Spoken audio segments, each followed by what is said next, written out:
जरांगे पाटलांकडून जे आमदार पाठिंबा घेतील, जे आमदार त्यांच्या बैठका लावतील, त्या आमदारांना ओबीसी बायकॉट करतील.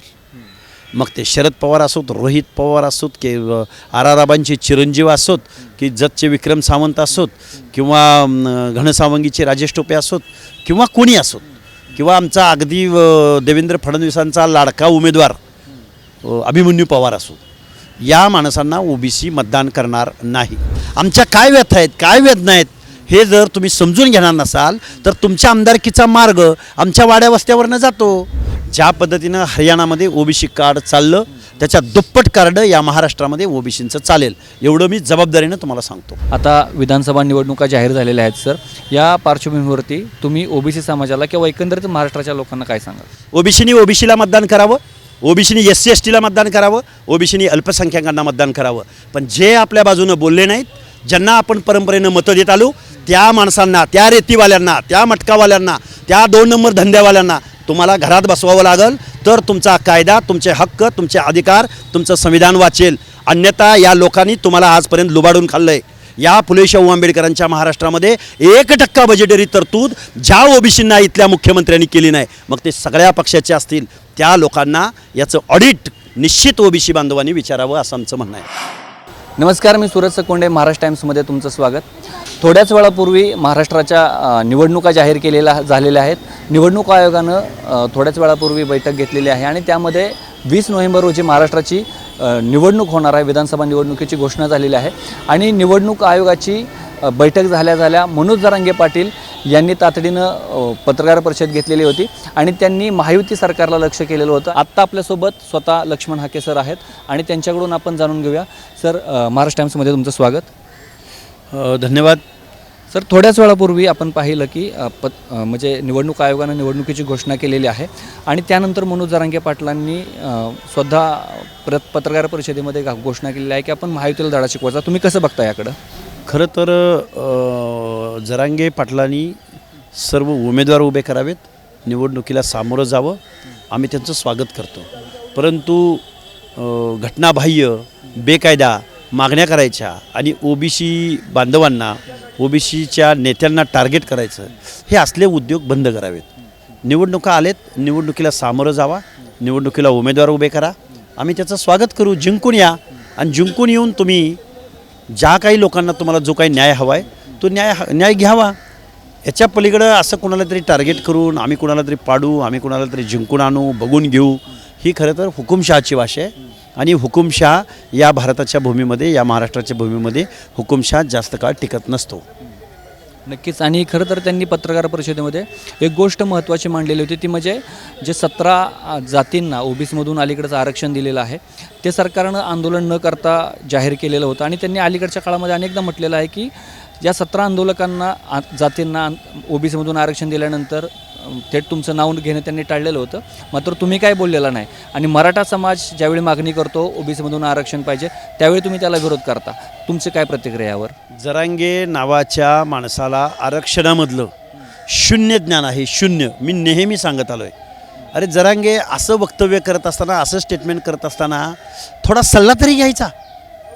किमान कोंढरे साहेबांना, विनोद पाटलांना, किमान त्या लाखे साहेबांना, किमान त्या सराटे साहेबांना, ह्यांना तरी विचारायचं की बाबा हे नक्की काय झालं आहे. कारण ह्या 15 ज्या जाती आहेत, या 15 जातींचं इन्क्ल्युजन राष्ट्रीय मागासवर्ग आयोगानं जे केलं आहे ते खरं तर कुणब्यांच्या पोटजाती, सहजाती किंवा काही भौगोलिक प्रदेशामध्ये ते नावं असल्यामुळं त्या उपजातींना सामाजिक न्यायाचं जे रिझर्वेशन आहे ते मिळालं नव्हतं किंवा मिळू शकणार नव्हतं. त्या लोकांना तो एक जस्टिस, सामाजिक न्यायाच्या दृष्टिकोनातून त्यांचा बॅकवर्डनेस प्रूव्ह झाल्यामुळं त्यांना तशा पद्धतीचं एक्झर्शन राज्य मागासवर्ग आयोग असो किंवा राष्ट्रीय मागासवर्ग आयोगाच्या माध्यमातून होतं. आणि जे लिगल आहे, जे लॉजिकल आहे, जे संविधानात्मक आहे ते होतं इथं.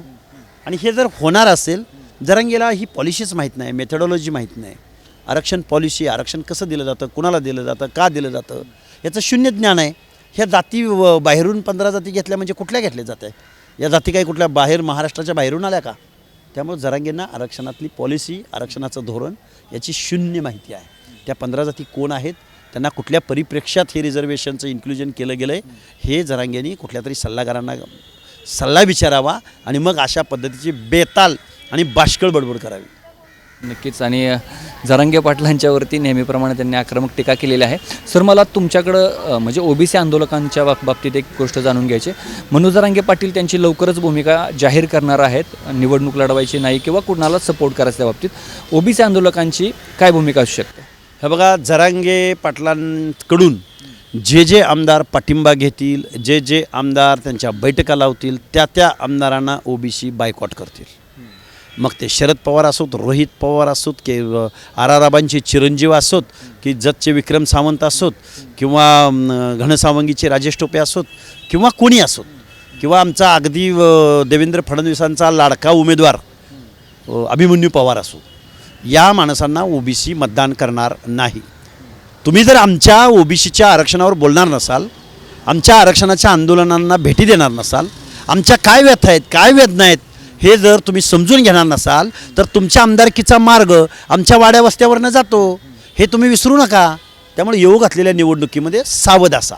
आणि ओबीसीच्या नेत्यांनाही सांगणं आहे की तुम्हाला जर ओबीसीची मतं पाहिजे असतील आणि तुम्हाला राजकारण किंवा सामाजिक जीवनातलं तुमचं स्थान जर टिकवायचं असेल, तर तुम्ही ओबीसीच्या बाजूनं राहाल. आणि तुम्हाला जर पक्षाची आणि नेत्यांची खुजरेगिरी करायची असेल, तर तुम्ही ओबीसीच्या क्राऊडमधून संपलेले असाल.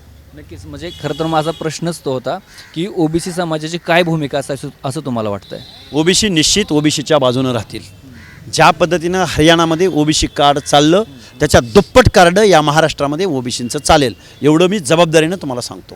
खरं तर यालाच एक विधानसुद्धा आज त्यांनी पत्रकार परिषदेमध्ये केलेलं होतं की हरियाणामध्ये जो चाललेला आहे तो फॅक्टर महाराष्ट्रामध्ये चालणार नाही, कारण महाराष्ट्रामध्ये मराठ्यांशिवाय निवडून येणं अशक्य असं त्यांच्या बोलण्याचा आशय होता. तुम्ही कसं बघताय? जरांगेंनी 5 विधानसभा मतदारसंघ असे सांगावेत की ओबीसीपेक्षा मराठ्यांची मतदानाची संख्या जास्त आहे. फक्त 5 मतदारसंघ सांगावेत. त्यामुळं जरांगेला काडीचं ज्ञान नाही. तो ज्या मतदारसंघातून किंवा जिथं त्याचं आंदोलन होतं त्या घनसावंगी मतदारसंघामध्ये एकट्या धनगर समाजाचं मतदान किती आहे हे जरांगेने जाहीर व्यासपीठावर येऊन सांगावं. मी फक्त धनगराचं बोललो. गावगाड्यामध्ये 400-450 जाती आहेत. ह्या जाती जरी एकत्र आल्या ना, जरांगे तुमचं राजकारण नव्हे, तुम्ही वाहून जाचाल, वाहून. हे कुठंतरी भान असलं पाहिजे या जरांगेला. याचं भान अनेक नेत्यांना आहे, पण ओबीसी अनऑर्गनायझेड आहे, ओबीसी पुढे येत नाही, ओबीसी लढत नाही, म्हणून यांचं फावलेलं आहे. आणि राजकारणाच्या जोरावर ओबीसीला चिरडण्याचं काम जरांगे आणि जरांगेच्या चेल्या चपाट्याकडून होतं आहे. बरोबर. आता तुम्ही मागाशी म्हणालेला होता की ओबीसी आंदोलकांनी म्हणजे एकत्र येणं महत्त्वाचं आहे. तर ओबीसी यांनी एकत्र येऊन कोणाच्या सोबत राहावं असं तुम्हाला दिसतं? कारण आता विधानसभा तर जाहीर झालेल्या आहेत आणि लवकरात लवकर आपल्याला त्या बाबतीचा निर्णय घ्यावा लागणार आहे. ज्या आमदारांनी ओबीसीच्या बाजूनं भूमिका घेतली त्यांना आम्ही सपोर्ट करू. पण ज्या आमदारांनी भूमिकाच मांडली नाही पण आमच्या मतावर आमदार झाले, त्या माणसांना पराभूत करण्याची आमची यादी तयार आहे. आम्ही नवीन पोरांना, नवीन संविधानाचा अभ्यास असणाऱ्या, प्रवर्गाची भाषा बोलणाऱ्या, 400-450 जातीच्या हिताची भाषा बोलणाऱ्या, ना की 96 कुळी 92 कुळी आम्ही क्षत्रिय आम्ही बघून घेऊ. तू गुंड आहे का? कायदा तुझ्या बापाच्या घरचा आहे का? किंवा पक्ष तुझ्या बापाच्या घरचे आहेत का? बघून घेऊ, पाडू. लोकशाहीत असली वाक्य असल्यांची भल्याभल्यांची जिरवली. जागतिक पातळीवर भले घरात बसलेत आणि महाराष्ट्रात आणि आमच्या देशात लोकशाही अंतिम आहे, बाबासाहेबाचं संविधान अंतिम आहे. त्यामुळे जरांगे तुझ्यासारखे किती चेले चपाटे आले, कायदा चॅलेंज करणारे, संविधान चॅलेंज करणारे, ओबीसींना टार्गेट करणारे. गावगाड्यामध्ये एखादा मायक्रो घटक असेल, एखादा लोहार कुंभार घिसाडी असेल, तो राजकीय उपद्रव्य मूल्य दाखवू शकणार नाही किंवा तो तुझ्या एवढा मोठी झुंड गोळा करू शकणार नाही. म्हणजे त्याचा संविधानिक अधिकार काढून घ्यायचा तुला अधिकार दिला कोणी? त्यामुळे हे प्रश्न आम्ही उपस्थित करत राहणार आणि ओबीसीनं आव्हान करू आम्ही की जरांगे नावाचं वटवाघूळ आहे, याला कायद्याचं ज्ञान नाही, याला संविधान मालूम नाही, याला इतर लोकांचं अस्तित्व मान्य नाही. जातीय अभिनिवेशानं 2 समाजामध्ये तेढ निर्माण करण्याशिवाय या जरांगेनं काहीही केलेलं नाही. तर तुम्ही काही दिवसांपूर्वी एक विधान केलेलं होतं की 50 उमेदवार आम्ही पाडणार आहे जे ओबीसी आंदोलनाला सपोर्ट करत नाहीत. तर ही 50ची यादी आहे तशीच आहे की वाढलेत ते अजून त्यामध्ये काही? 50 जणांची तर आहेच, पण आता काही कोकणातनं पण तिथं जाऊन उमेदवार भेटत आहेत. त्यामुळे ही विस्तृत यादी 100पर्यंत जाऊ शकते. कारण हे बघा, जरांगेनी आता निवडणूक जाहीर झालेले आहे, डिक्लेअर झालेले आहे, म्हणजे या स्पॅनमध्ये ते रिझर्वेशन त्यांची मागणी पूर्ण करू शकले का? तर नाही. म्हणजे आरक्षण, शोषित, वंचित याचं देणं घेणं नव्हतं त्यांना. त्यांना निवडणुकीमध्ये जातीची अस्मिता परत प्रकट करणं आणि परत एकदा इथं जात वर्चस्वाची लढाई लढणं हा एकमेव अजेंडा या जरांगेंचा होता.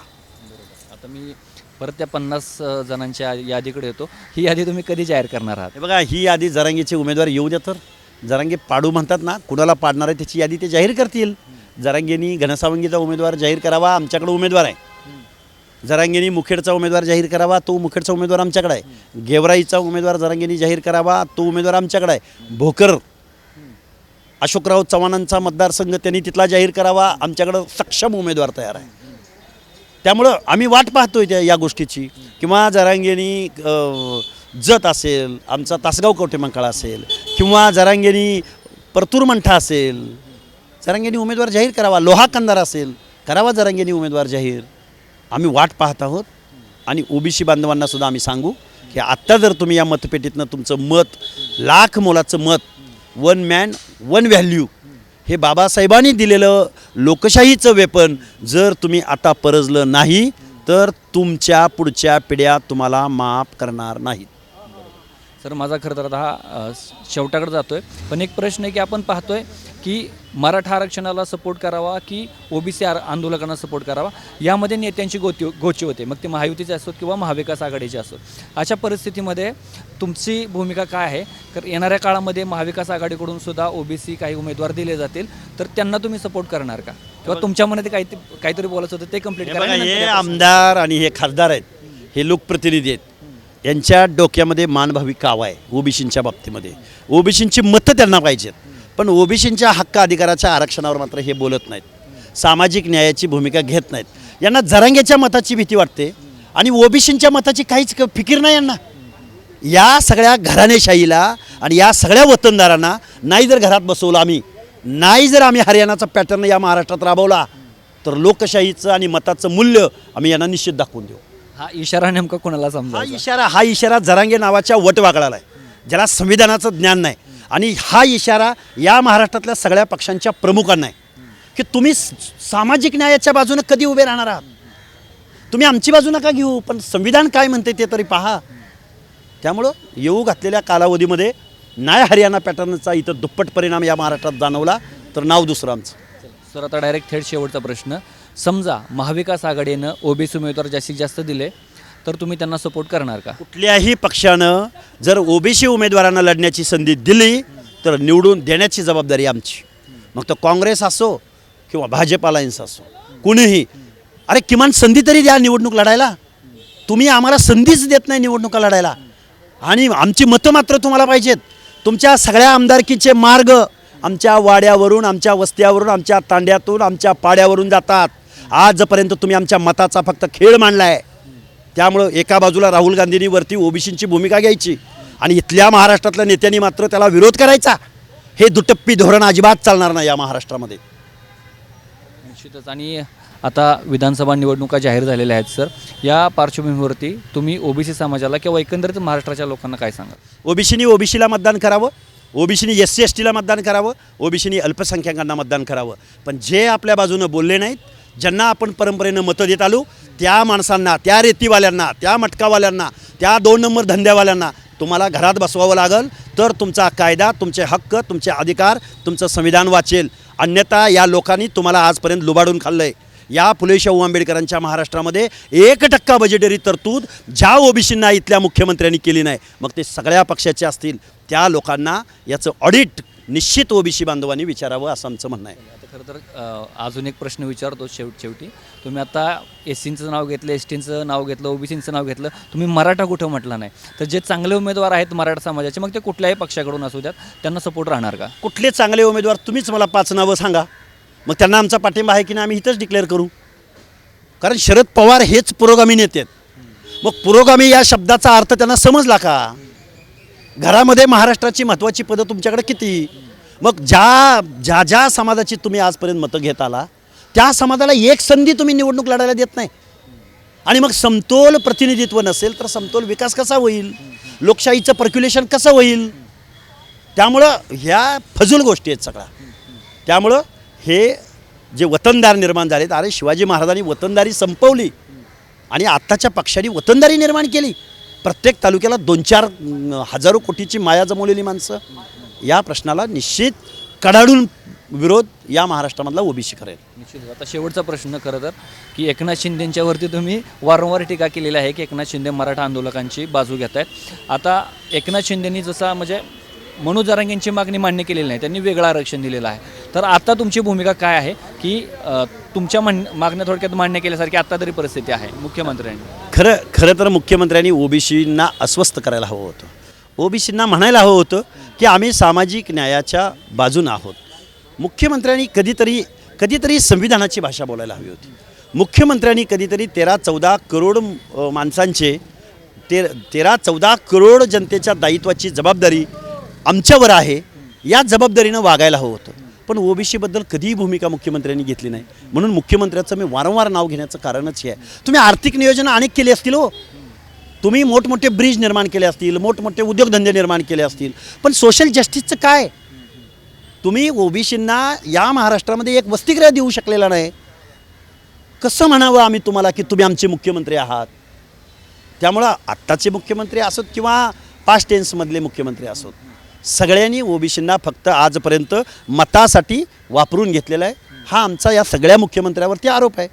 निश्चितच. आणि आपण पाहिलं की ओबीसी आंदोलक लक्ष्मण हाके यांनी आपल्या भावना व्यक्त केलेल्या आहेत. मनोज जरांगे पाटील यांच्यासुद्धा ज्या काही भूमिका होत्या त्यांनासुद्धा त्यांनी विरोध केलेला आहे. आणि एकंदरीतच विधानसभा निवडणुकीच्या पार्श्वभूमीवरती ओबीसी समाजाची काही भावना आहे ते सुद्धा त्यांनी आपल्या भावनांतून व्यक्त केलेलं आपल्याला पाहायला मिळते. असेच व्हिडिओ पाहण्यासाठी किंवा अशाच वेगवेगळ्या नेत्यांशी चर्चा करायची असेल किंवा असे व्हिडिओ पाहण्यासाठी तुम्ही महाराष्ट्र टाईमच्या सर्व पेजला फॉलो करा, यूट्यूब चॅनलला सबस्क्राईब करा. धन्यवाद.